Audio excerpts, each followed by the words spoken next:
പ്രിയപ്പെട്ടവരെ നമസ്കാരം. ഞാൻ അഖിൽരാജ് മട്ടന്നൂർ. ഇപ്പോൾ ഞാൻ നിൽക്കുന്നത് കണ്ണൂർ ജില്ലയിലെ വെങ്കല ശില്പികളുടെ ഗ്രാമം എന്ന് അറിയപ്പെടുന്ന കുഞ്ഞുമംഗലത്താണ്.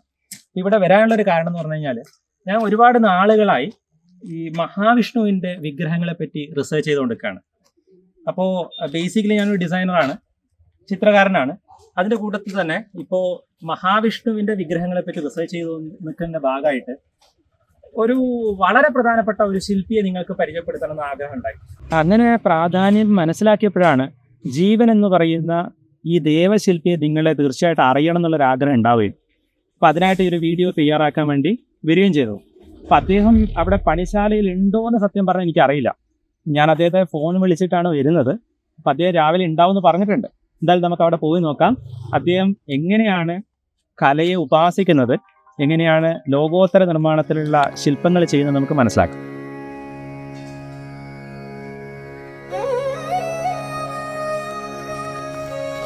ആ ഒരു ഓട്ടോറിക്ഷ ഒക്കെ പോകുന്ന രീതിയിലുള്ള റോഡാണ്, താരട്ട റോഡാണ്. അവിടുന്ന് പിന്നെ കുറച്ചൊരു ചെറിയൊരു വഴിയാണ്, നമ്മളിപ്പം വന്ന വഴി കണ്ടിട്ടുണ്ടാവുമല്ലോ. അതിലൂടെ ഇങ്ങനെ ഒരു 50 മീറ്റർ ഉള്ളോട്ട് വന്നു കഴിഞ്ഞാലാണ് ജീവൻ എന്ന് പറയുന്ന നമ്മുടെ ദേവശില്പിയുടെ പണിശാല.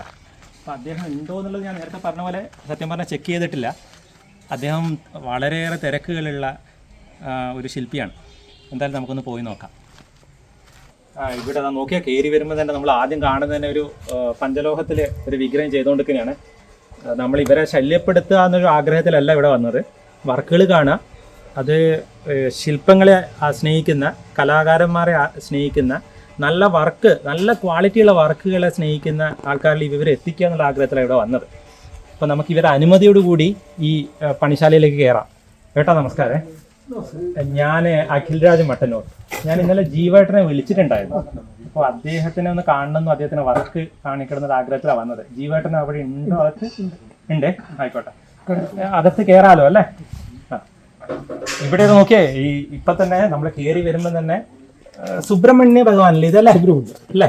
അതെ, ആ നെറ്റിയിലുള്ള 3 കുറി തന്നെ നമുക്കത് കാണുമ്പോൾ മനസ്സിലാവുന്നുണ്ട്. ഇത് പഞ്ചലോഹാണോ അതോ വെങ്കല അല്ലേ? ഓ, അസാധ്യ ഭംഗിയോടുകൂടി ചെയ്തൊരു വിഗ്രഹമാണ് കേട്ടോ.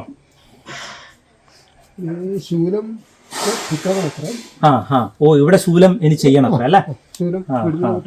ആ മുഖത്തിന്റെ ചൈതന്യാണ്. ഞാൻ പ്രേക്ഷകരുടെ ശ്രദ്ധയിലേക്കായിട്ടൊരു കാര്യം പറയാണ്. ശരിക്ക് ജീവേട്ടനെ പറ്റി അറിയുന്നതും ജീവേട്ടൻ്റെ വർക്കുകളും അതിനെപ്പറ്റി അറിയാനും സാധിച്ചത് 2018 നമ്മൾ ആ കോവിഡിൻ്റെ ഒക്കെ സമയത്ത് ഞാനിങ്ങനെ ഒരു മഹാവിഷ്ണു ക്ഷേത്ര അതിൻ്റെ പുനരുദ്ധാരണമായി ബന്ധപ്പെട്ട് കുറേയേറെ ശ്രമിച്ചുകൊണ്ട് ഡാറ്റയൊക്കെ കളക്ട് ചെയ്യുന്ന സമയത്ത് അവിടെ ഗോളക ചെയ്യണം എന്നുള്ളൊരു തീരുമാനം ഉണ്ടായി. അപ്പോൾ ആ ഗോളക ചെയ്യാൻ വേണ്ടിയിട്ട് കേരളത്തിലുള്ള ഒരുപാട് ശില്പികളുടെ വർക്ക് നോക്കി അവരെയൊക്കെ ബന്ധപ്പെടുകയൊക്കെ ചെയ്തിട്ടുണ്ട്. എനിക്ക് അറിയാവുന്ന ഒരുപാട് ശില്പികളെ ബന്ധപ്പെട്ടു, അവരുടെ വർക്കൊക്കെ നോക്കി. അപ്പം അതിൽ എന്നെ അത്ഭുതപ്പെടുത്തിയ വർക്കാണ്. ഞാൻ അങ്ങനെ പറയാൻ കാരണം, ഞാനൊരു കലയെ ഉപാസിക്കുന്ന ആളാണ്, നേരത്തെ പറഞ്ഞ പോലെ ഡിസൈനറാണ്. ഒത്തിരി കലാകാരന്മാരെയും വർക്കുകളൊക്കെ കാണാനും പറ്റി. അപ്പോൾ അതിൻ്റെ കൂട്ടത്തിൽ ലക്ഷണമൊത്ത വർക്ക് ചെയ്യുന്ന ഒരു ദേവശില്പി. അപ്പോൾ അങ്ങനെയാണ് ജീവേട്ടൻ്റെ വർക്കുകൾ കണ്ടതും പരിചയപ്പെട്ടതൊക്കെ.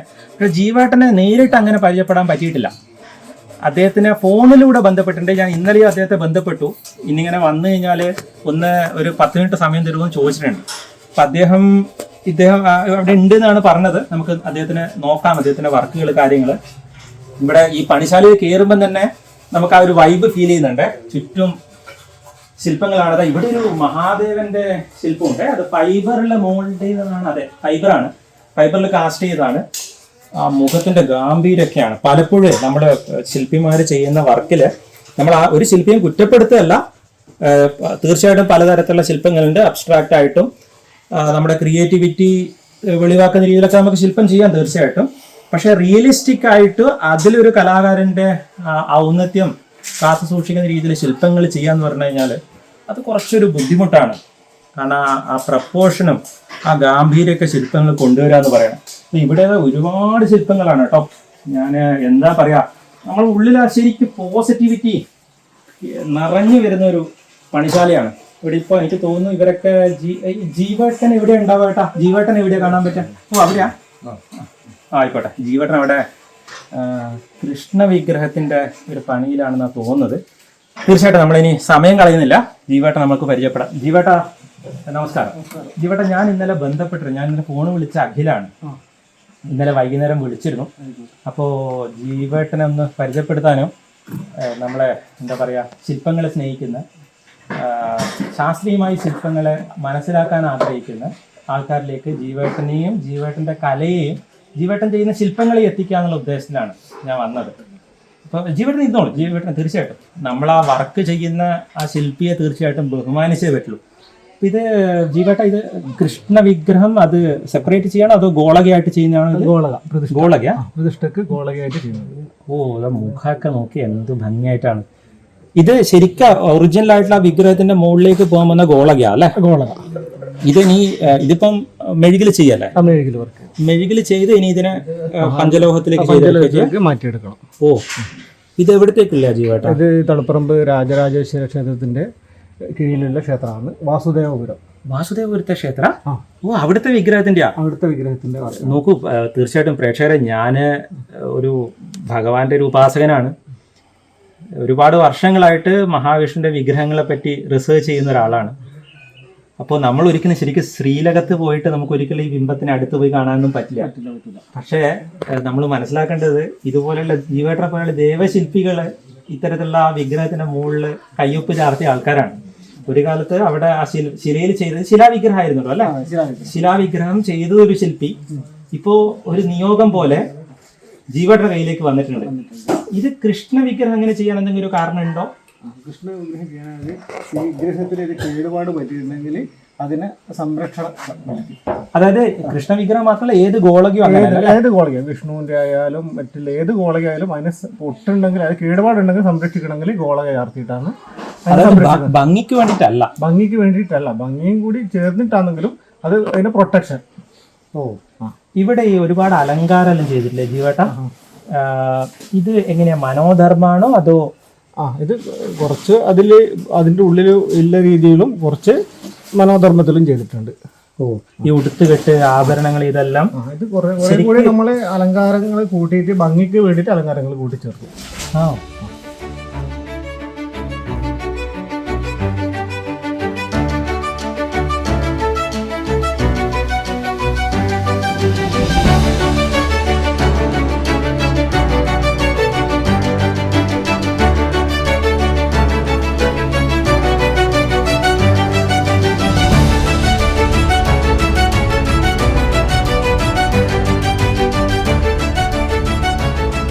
ഇത് ശരിക്കും അഭിനന്ദനൊന്നും അല്ല കേട്ടോ. ഇത് അഭിനന്ദനമല്ല. ഞാൻ സത്യം പറയാ, ഈ വിരലുകളെ ബഹുമാനിച്ചിട്ട് ഞാൻ പറയാണ്. എത്രയാൾക്ക് ശരിക്കും ഇന്ന് ശില്പികളുടെ പ്രാധാന്യം അറിയാമെന്നോ എത്രയാൾ അതിനെ മനസ്സിലാക്കിയെന്നോ എനിക്ക് അറിയില്ല. പക്ഷെ ശുദ്ധിയോടുകൂടി അതിന്റെ പവിത്രത കാത്തു സൂക്ഷിച്ചിട്ടേ ചെയ്യുന്ന ശില്പികൾ വളരെ കുറച്ചേ ഉള്ളൂ. അതുകൊണ്ട് തന്നെയാണ് സത്യം പറഞ്ഞാല് ജീവേട്ടനെ അന്വേഷിച്ച്, ഞാനിപ്പോ 1.5 മാസമായി ജീവേട്ടനെ അന്വേഷിക്കുന്നത്. പ്രേക്ഷകർ അറിയാൻ വേണ്ടി പറയാണ്, ജീവേട്ടനൊന്നും കണ്ടു കിട്ടുന്നില്ല. എപ്പോൾ വിളിച്ചു കഴിഞ്ഞാലും ജീവേട്ടൻ പല സ്ഥലത്തും വർക്കിന്റെ ആവശ്യത്തിന് വേണ്ടിയിട്ട് ഓടി നടക്കുകയാണ്. അപ്പോൾ ഇന്ന് എന്തായാലും അവസരം കിട്ടി. ഇനി ജീവേട്ടനാണ് പറയുക, ഞാനിനി സംസാരിക്കുന്നില്ല. ജീവേട്ടൻ ഇനി സംസാരിക്കും അദ്ദേഹത്തിന്റെ വർക്കിനെ പറ്റിയിട്ട്. അപ്പോൾ നമുക്ക് ഈ വർക്കിനെ പറ്റിയിട്ട് ഇനി ജീവേട്ടൻ കുറച്ചു നേരം സംസാരിക്കാം അല്ലേ?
ജീവേട്ടാ, പിന്നെ ഇനി പ്രേക്ഷകർ അറിയാൻ വേണ്ടിയിട്ടുള്ള കാര്യങ്ങളാണ്. അപ്പോൾ ശരിക്ക് ജീവേട്ടൻ ഇവിടെ തന്നെയാണോ സ്വന്തം ദേശം, അതോ ഇവിടെ പണിശാല മാത്രമാണോ? അല്ലല്ല, ഇവിടെ തന്നെ സ്വന്തം ദേശം. എവിടെയായിട്ടാണ് കറക്റ്റ് ലൊക്കേഷൻ ഒന്ന് പറയോ? കുഞ്ഞിമംഗലം വടക്കൻ കോവിൽ ഭഗവതി ക്ഷേത്രത്തിൻ്റെ അടുത്തായിട്ടാണ് എൻ്റെ പണിശാലയും എൻ്റെ വാസസ്ഥലവും. അതെ അല്ലേ. ഓ, ഇവ എത്ര വർഷമായിട്ടുണ്ടാവും ജീവേട്ട ശരിക്കും ഈ വെങ്കല ശില്പ നിർമ്മാണമായിട്ട്? ഞാനൊരു 22 വർഷത്തോളമായി ഈ മേഖലയിൽ എത്തിയിട്ട്.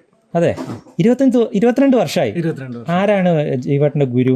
ഗുരു കുഞ്ഞിമംഗലം നാരായണൻ മാഷ്, അതായത് എൻ്റെ ഇളയച്ചൻ. അതെ, പ്രശസ്ത ശില്പിയും ചിത്രകാരനുമാണ്. ഓ, പിന്നെ കുഞ്ഞിമംഗലം നാരായണ മാഷ് അറിയാത്ത ആൾക്കാരുണ്ടോ? അദ്ദേഹത്തിന്റെ ശില്പി പിന്നെ ശിഷ്യനാണ്.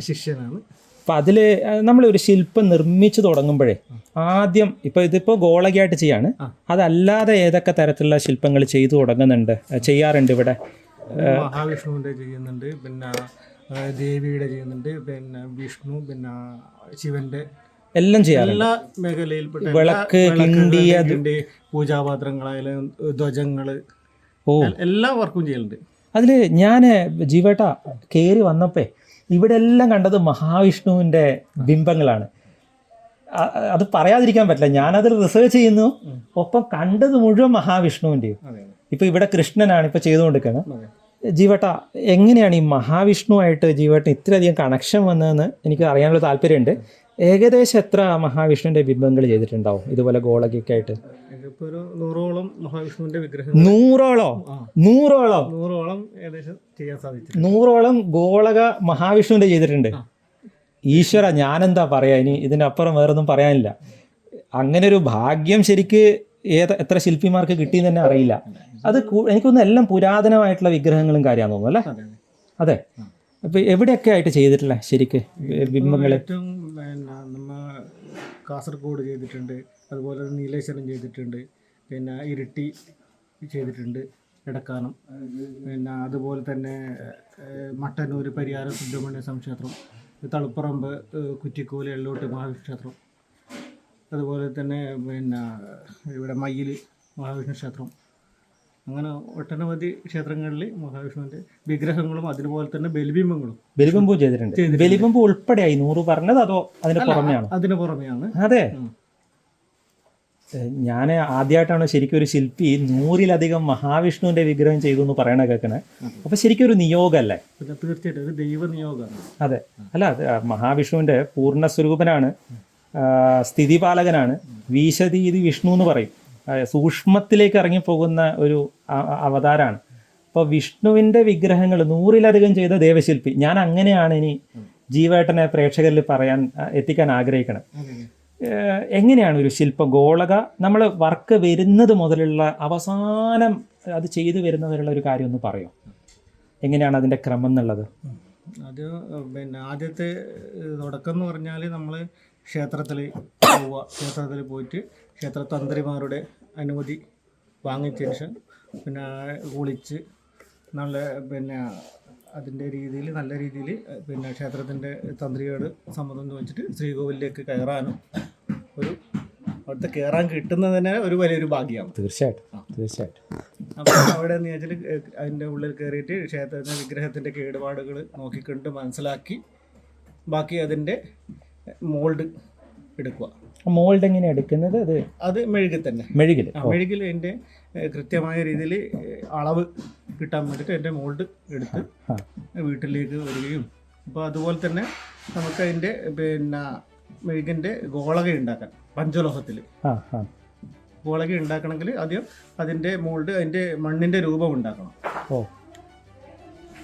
അത് പിന്നെ കരിങ്കലിൻ്റെ ഏത് രൂപത്തിലാണോ ഉള്ളത് അതുപോലെ തന്നെ മണ്ണിൻ്റെ രൂപം ഉണ്ടാക്കിയെടുത്ത് അതിലേക്കാണ് നമ്മൾ മെഴുക് ആഡ് ചെയ്തത്. അതിനുശേഷം പിന്നെ മെഴുകിൽ ഇതുപോലുള്ള ചിത്രപ്പണികൾ പിന്നെ ഡീറ്റെയിൽസ് ആയിട്ട് നമ്മൾ വർക്ക് ചെയ്തെടുക്കുക. അത് വർക്ക് ഏതാണ്ട് എത്ര കാലം എടുക്കും ജീവേട്ട നമ്മളൊരു ഗോളയൊക്കെ ചെയ്തു വരാനേ? ഒരു 3 മാസത്തോളം സമയം മെഴുകിന്റെ വർക്ക് ചെയ്യാൻ 3 മാസത്തോളം സമയം എടുക്കും.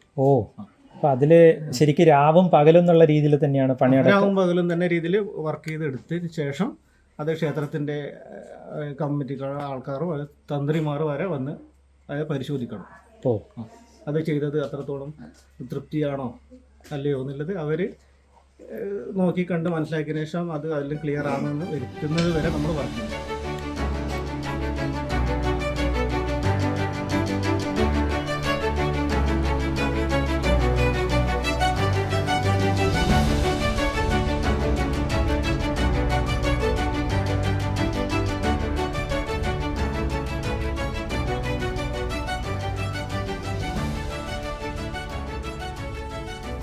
ജീവേട്ട ഇപ്പോൾ അവിടെ കൃഷ്ണൻ്റെ ഞാൻ ചെയ്യുന്നത് കണ്ടു. അപ്പം അതിനുശേഷം നമ്മൾ മറ്റൊന്ന് നോക്കി കാണുന്ന സമയത്ത് ജീവേട്ടൻ ഇവിടത്തേക്ക് മാറിയിരുന്നിട്ട് ഈ ദേവീ ശില്പത്തിൻ്റെ മുകളിലും ചെയ്യുന്നത് ശ്രദ്ധിച്ചപ്പോഴാണ് ഞാൻ വീണ്ടും ഇവിടുത്തെ വന്നത്. അപ്പോൾ ഇത് ഏത് ഭാവമാണ് ജീവേട്ട? ഈ അമ്മ ദേവി സങ്കല്പത്തിൽ ചെയ്യുന്നത് എവിടത്തേക്കുള്ളതാണ് എന്ന് ഒന്ന് പറഞ്ഞു കഴിഞ്ഞാൽ. പിന്നെ ഭദ്രകാളിയുടെ ഇതാണ്. ഇതിപ്പം പിന്നെ ഗുരുവായൂരിനടുത്ത് കുറ്റിപ്പുറത്ത് അടുത്തേക്കായിട്ടാണ് ക്ഷേത്രത്തിലേക്ക് ചെയ്തിട്ടുള്ളത്. കുറ്റിപ്പുറത്തേക്കുള്ള മൂലബിംബായിട്ടാണ്? മൂലബിംബം. അത് പുനരുദ്ധാരണം ചെയ്തു വരുന്ന ക്ഷേത്രം. പുനരുദ്ധാരണം ചെയ്യുന്ന ക്ഷേത്രം മൂലബിംബമായിട്ട് അത് പഞ്ചലോകത്തിലാണ് ചെയ്യുക. പഞ്ചലോകത്തിൽ. അപ്പോൾ ശരിക്ക് 100-ലധികം വിഷ്ണു ബിംബം ചെയ്ത ദേവശില്പി, അതിൻ്റെ പുറമെ ദേവി ശില്പമായിട്ടും ഇപ്പൊ ഞാൻ മുരുകന്റെ അത് ഗോളക ചെയ്യുന്നത് കണ്ടു. അപ്പൊ ശരിക്കും ഏത് തരത്തിലുള്ള ശില്പവും അത് ചെയ്യും അല്ലേ? അത് കിട്ടുന്ന രീതിയിൽ. അപ്പോ എല്ലാത്തിനും ഒരേ സമർപ്പണമാണോ? അതല്ല ആ സമയത്ത് എനർജിയിൽ എന്തെങ്കിലും മാറ്റം ഫീൽ ചെയ്യലുണ്ടോ? അത് ചില ഒരു പ്രത്യേകതരം ഒരു വിഗ്രഹം ചെയ്യുമ്പോൾ എനർജിക്കായിട്ട് എന്തെങ്കിലും ഇത് അനുഭവപ്പെടാറുണ്ട്. എന്തെങ്കിലും ഒരു അനുഭവം ഒന്ന് പറയാൻ പറ്റുമോ ഇതുവരെ ചെയ്തതിൽ? ഇപ്പൊ 22 വർഷമായി ജീവേട്ടൻ ശില്പങ്ങൾ ചെയ്യാണ്, വെങ്കല ശില്പം ചെയ്യാണ്, പഞ്ചലോഹ വിഗ്രഹങ്ങൾ ഉൾപ്പെടെ. അപ്പോൾ ഈ 22 വർഷത്തെ ആ ഒരു അനുഭവ യാത്രയിൽ നമ്മുടെ പ്രേക്ഷകരോട് പങ്കുവെക്കുന്ന എന്തെങ്കിലും ഒരു പ്രധാനപ്പെട്ട അനുഭവം, അത് വിഷ്ണുവിൻ്റെ വിഗ്രഹം ആയിക്കോട്ടെ, ദേവി വിഗ്രഹം ആയിക്കോട്ടെ, ഇനി വിളക്കായിക്കോട്ടെ, എന്തെങ്കിലും ഒന്ന് ഓർത്ത് പറയാനുണ്ടോ?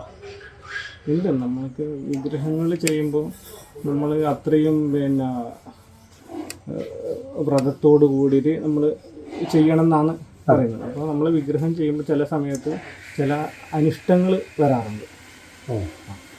അത് പിന്നെ തീർച്ചയായിട്ടും നമ്മൾ അത് മനസ്സിലാക്കേണ്ട ഒരുപാട് കാര്യങ്ങളുണ്ട്. അപ്പോൾ നമ്മൾ വിഗ്രഹം ചെയ്യുമ്പോൾ അത്രയും വ്രതത്തോടു കൂടി ചെയ്യണം എന്നാണ് പറയുന്നത്. അപ്പോൾ ഇങ്ങനെ എനിക്കൊരു ദേവി വിഗ്രഹം ചെയ്യുന്ന സമയത്ത് അത് വിഗ്രഹം കേടുപാട് വന്നിട്ടുണ്ട്. അതൊരു പ്രത്യേകതരം അനുഭവമാണ്. അപ്പോൾ എന്നുവെച്ചാൽ നമുക്ക് പ്രതിഷ്ഠാ സമയം തീരുമാനിച്ചു. അപ്പോൾ ആ സമയത്ത് വിഗ്രഹം ഇങ്ങനെ നമുക്കൊരു കേടുപാട് വന്നു. അപ്പോൾ അതിന് ശേഷം നമുക്ക് പിന്നെ ഇത്ര ടൈമിനുള്ളിൽ അത് മനസ്സിലൊരു ഇത് നമുക്കൊരു ഗണപതി ഹോമം ഇതൊക്കെ ചെയ്തിട്ട് നമ്മളൊരു അതിന് പ്രതിവിധി ചെയ്തിട്ട് നമ്മൾ പിന്നെയും അത് വർക്ക് ചെയ്ത് ഒന്നേ ചെയ്യണം. അങ്ങനെ ഒരുപാട് അനുഭവം. ഇത് ശരിക്കും മുഴുവൻ മെഴുകി ചെയ്തതല്ലേ? അതെ. അതിൽ എന്തെങ്കിലും ഒരു പാകപ്പിഴ വന്നു കഴിഞ്ഞാൽ പിന്നെയും ഒന്നൊന്ന് ചെയ്യണം. അതെ, നമ്മൾ രണ്ടൊരു വിഗ്രഹം ചെയ്യുന്ന ഒരു പുനർജന്മമാണ്. അത് വാർത്ത കിട്ടുന്നത് ഒരു പുനർജന്മമാണ്. അത് ശരിക്ക് നമ്മളൊരു കലാകാരനെ ഒരു സൃഷ്ടിയിൽ അളക്കേണ്ടതല്ല അല്ലേ? അദ്ദേഹത്തിൻ്റെ ആത്മാവും ശരീരവും ചിന്തയും ബുദ്ധിയും അല്ലേ?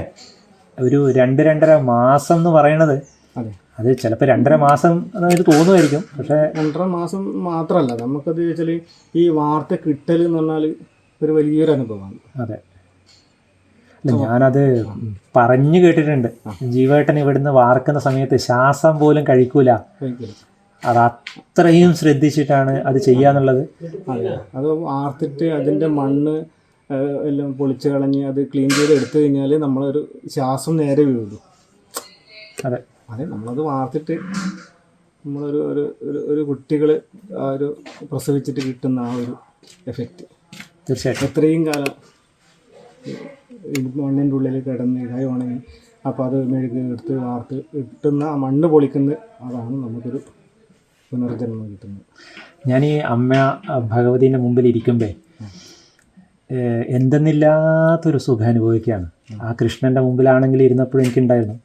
ജീവേട്ടൻ ചെയ്യുന്ന ഒരു ശില്പത്തിൽ പോലും ഇല്ലേ ആ ഒരു പോസിറ്റീവ് എനർജി ഇല്ലാതെയില്ല. അതിന് മുമ്പിൽ ഇരിക്കുമ്പോൾ നമ്മളോട് കമ്മ്യൂണിക്കേറ്റ് ചെയ്യുന്നുണ്ട്. ആ കണ്ണുകളിൽ ജീവേട്ടൻ്റെ പേര് പോലെ തന്നെ ആ കണ്ണുകളിൽ ആ ജീവനുണ്ട്, ആ ആത്മാവിന് ആ ശുദ്ധിയുണ്ട്. അത് തന്നെയാണ് ഒരു കലാകാരനെ ദേവശില്പിയാക്കി ഉയർത്തുന്നത്. അപ്പോൾ ഇതിൽ ജീവേട്ടനെ ആർക്കെങ്കിലും ബന്ധപ്പെടേണ്ടെങ്കിൽ ശില്പത്തിൻ്റെ ഭാഗമായിട്ട് ഓർഡർ തരാനോ ഇനിയല്ല കൂടുതൽ പഠിക്കാനോ അറിയാനോ എങ്ങനെയാണ് ജീവേട്ടനെ ബന്ധപ്പെടേണ്ടത്? കുഞ്ഞിമംഗലത്താണ് എന്നുള്ളത് നമ്മൾ നേരത്തെ വീഡിയോയിൽ പറഞ്ഞു. അതിലപ്പുറം ജീവേട്ടനെ ബന്ധപ്പെടാനായിട്ട് നമ്പറോ മറ്റോ കൊടുക്കാൻ പറ്റുകയാണെങ്കിൽ അതൊരു ഉപകാരമായിരിക്കും. നമ്പർ പറഞ്ഞു കൊടുക്കുകയാണെങ്കിൽ ഒരു കോൺടാക്ട് നമ്പർ ഞാൻ ഇപ്പോൾ പറഞ്ഞുതരാം. ഒന്ന് ഈ ക്യാമറയിൽ നോക്കിയിട്ട് പറഞ്ഞു കഴിഞ്ഞാൽ 7306 46 66 31 ഈ നമ്പറിലേക്ക് കോൺടാക്ട് ചെയ്താൽ മതി. ഇനി ഇതിൽ എനിക്ക് പ്രേക്ഷകരോട് പറയാനുള്ളൊരു കാര്യം, ജീവേട്ടൻ സത്യം പറഞ്ഞു കഴിഞ്ഞാൽ ദേവബിംബങ്ങൾ ചെയ്യുന്നുണ്ടെങ്കിലും ജീവേട്ടൻ ആളൊരു നാണം കുണുങ്ങിയാണ്. ഒരു വളരെ സൈലൻ്റ് ആയിട്ടുള്ള ഒരു എന്താ പറയുക, ഞാൻ ഇങ്ങോട്ട് വരുന്ന സമയത്ത് ജീവേട്ടൻ്റെ 1-2 വീഡിയോ ഒക്കെ ഞാൻ യൂട്യൂബിലൊക്കെ കണ്ടിട്ടുണ്ട്. അപ്പോൾ അത് കണ്ടപ്പോഴും മനസ്സിലായത് ജീവേട്ടൻ അങ്ങനെ മാർക്കറ്റ് ചെയ്യാനും ബിസിനസ് ചെയ്യാനൊന്നും അറിയില്ല. ജീവേട്ടൻ ലയിച്ച് വർക്ക് ചെയ്യുന്ന ഒരാളാണ്. ഒരു തരത്തിലുള്ള ജാടയില്ല, ഒരു തരത്തിൽ ഒളിച്ചു വെക്കലില്ല, തുറന്ന സമീപനം. അപ്പോൾ ഇന്നലെ ഫോണ് വിളിച്ചപ്പോഴും ഞാനിങ്ങനെ വിചാരിക്കുമായിരുന്നു, ഇത്രയും ഫേമസ് ആയിട്ടുള്ള ഇത്രയും ഇപ്പോൾ എന്നോടൊരു ഫ്രണ്ട് പറഞ്ഞ UK മറ്റോ വർക്ക് ചെയ്ത് അയച്ചിട്ടുണ്ടായിരുന്നു പറയുന്നുണ്ടായിരുന്നു. അപ്പോൾ ഫോറിനിലടക്കം വിഗ്രഹങ്ങൾ ചെയ്ത് അയക്കണ ശില്പി നമ്മളോടൊരു സാധാരണ നാട്ടുകാരനായിട്ട് വർത്താനം പറഞ്ഞു. അതെനിക്കൊരു ആദ്യത്തെ അനുഭവമാണ്. ഇവിടെ കയറി വന്ന സമയത്തും അത് ഫീൽ ചെയ്തു, എല്ലാ വർക്കും ഇവിടെ പണിശാലയും എല്ലാം. അപ്പോൾ എന്തായാലും നമുക്ക് ജീവേട്ടൻ്റെ ആ കഴിവിൻ്റെ മുമ്പിൽ നമിച്ചേ പറ്റുള്ളൂ.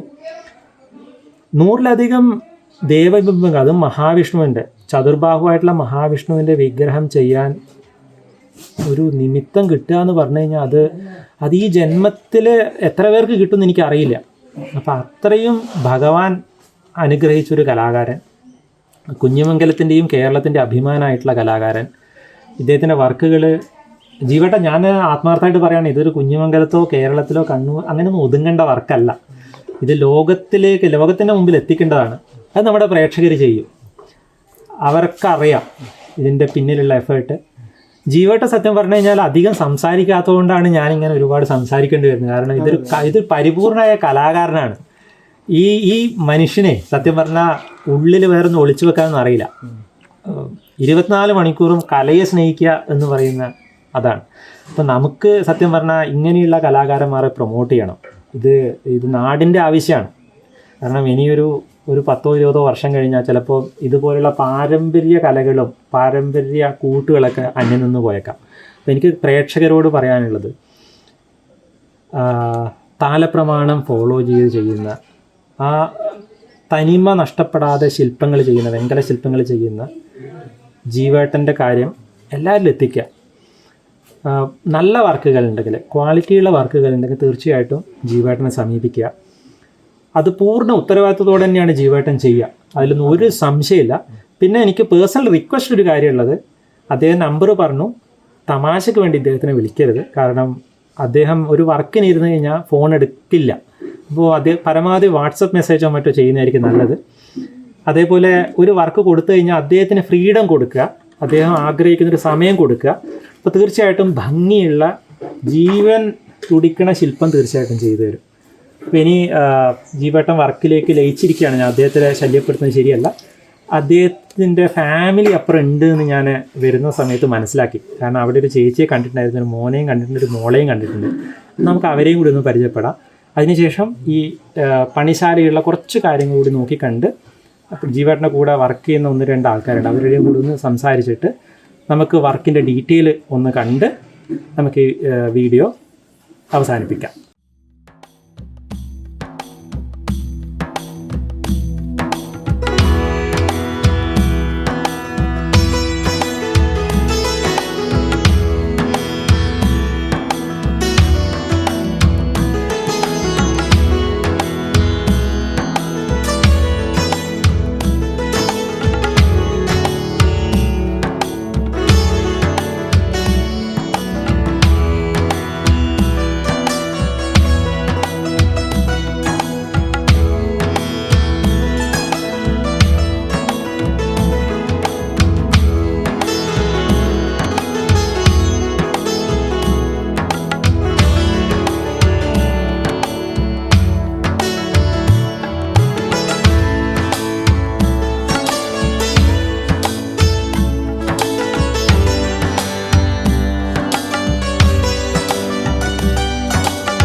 പ്രേക്ഷകർ, ഞാൻ നേരത്തെ സംസാരമധ്യേ പറഞ്ഞൊരു കാര്യമാണ്, ശരിക്ക് ജീവട്ടിൻ്റെ അടുത്ത് നിൽക്കാൻ പറ്റുന്നുള്ളൊരു ഭാഗ്യമാണ്. അത് വേറൊന്നും കൊണ്ടല്ല ജീവേട്ടൻ ഒരു കലാകാരന്റെ കൂടെ നിൽക്കുന്നുള്ള അഭിമാനം മാത്രമല്ല, 100-ലധികം മഹാവിഷ്ണുവിന്റെ വിഗ്രഹങ്ങൾ ചെയ്യാൻ പറ്റുന്ന ഒരു ദേവശില്പിന്റെ അടുത്ത് നിൽക്കുക അതെന്നെ സംബന്ധിച്ചുള്ള ഒരു പുണ്യമാണ്. അപ്പോൾ ഞാൻ നേരത്തെ പറഞ്ഞ പോലെ അവിടെ കുടുംബം ഉണ്ടെന്ന് ഞാൻ മനസ്സിലാക്കിയിട്ടുണ്ട്. ഒന്ന് അവരെയും കൂടി ഒന്ന് ഇൻട്രൊഡ്യൂസ് ചെയ്ത് കഴിഞ്ഞാൽ തീർച്ചയായിട്ടും അവർ ആ ഒരു അംഗീകാരം അർഹിക്കുന്നുണ്ട്. അവരെയും തീർച്ചയായിട്ടും ലോകം അറിയണം. എൻ്റെ കൂടെ വർക്ക് ചെയ്യുന്നുണ്ട്. പിന്നെ എൻ്റെ മെഴുകിൻ്റെ വർക്കിലായാലും അതെ അല്ലേ, അവരോട് താല്പര്യമുള്ളവരാണ് തീർച്ചയായിട്ടും. അതുകൊണ്ടാണ് നിങ്ങൾക്ക് ശരിക്കും ആത്മാർത്ഥമായിട്ട് ചെയ്യാനും പറ്റുന്നത് അല്ലേ. നമുക്ക് അവരൊന്ന് വിളിക്കാം. വരൂ വരൂ. ജീവേട്ടന്റെ എന്താ പറയാ എല്ലാ തരത്തിലുള്ള പിൻബലം കൊടുക്കുന്ന മോന്റെ പേരെന്നാ? നിഷ അല്ലേ? മോളെ പേരോ? നേഹ. ചേച്ചിയുടെ പേര് ശ്രീജ. അപ്പൊ ശ്രീജ, നേഹ, നിഷ. നീ പഠിക്കുന്നുണ്ടോ? ശില്പം പഠിക്കുന്നുണ്ടോ? ചെയ്യാൻ പഠിക്കുന്നുണ്ട്. ഈ അച്ഛൻ ചെയ്യുന്ന ശില്പങ്ങൾ ശരിക്കും അതിൻ്റെ ഒരു ലാളിത്യവും അതിൻ്റെ ഒരു പവറും ഉണ്ടല്ലോ, ഒന്ന് മനസ്സിലാക്കി അത് ആ പാരമ്പര്യം കാത്തുസൂക്ഷിക്കണേ. നമുക്ക് ചിലപ്പോൾ എഞ്ചിനീയറോ ഡോക്ടറോ എല്ലാം ആകാൻ പറ്റും, പക്ഷെ ഈ പാരമ്പര്യ തനിമ വിട്ടുപോകാതെ കാത്തുസൂക്ഷിക്കുന്ന ഒരു അപേക്ഷയാണ്. ഒരു പക്ഷേ ഈ വീഡിയോ കാണുന്നവർ അത് തീർച്ചയായിട്ടും മനസ്സിലാക്കും. അപ്പം എന്തായാലും എല്ലാവിധ ആശംസകളും. ജീവേട്ടൻ ഇനിയും പിന്തുണ കൊടുക്കുക. ഇദ്ദേഹത്തിലൂടെ ഇനിയും ഇതിപ്പോൾ 100 ആയിട്ടുള്ളൂ, അത് 1000-ങ്ങളിലേക്ക് പോട്ടെ. മഹാവിഷ്ണുവിൻ്റെ എല്ലാവർക്കും ഒന്നും കിട്ടുന്നൊരു ഭാഗ്യമല്ല. അപ്പോൾ ജീവേട്ടൻ അത് അത്രയും ആത്മാർത്ഥമായിട്ട് ചെയ്യുന്നു എന്ന് പറഞ്ഞതിൽ ആത്മാർത്ഥമായിട്ട് സന്തോഷമുണ്ട്.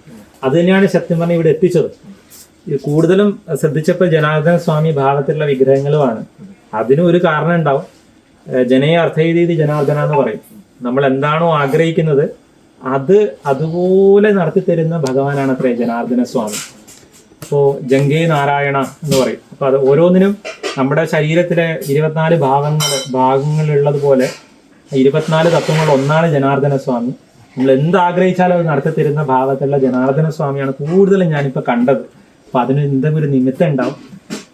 ജീവേട്ടൻ്റെ പ്രയാണം വളരെ ഭംഗിയായിട്ട് മുന്നോട്ട് പോട്ടെ. ഓരോ വർക്കും വ്യത്യസ്തമാണ്, ഒന്നിൻ്റെ കോപ്പി പോലെ തോന്നുന്നില്ല. ചെയ്ത ഓരോ വർക്കും അതിൻ്റെതായിട്ടുള്ള മർമ്മം അറിഞ്ഞ് ചെയ്യണം. ഇനിയും ഒരുപാട് വർക്ക് ചെയ്യാൻ പറ്റട്ടെ.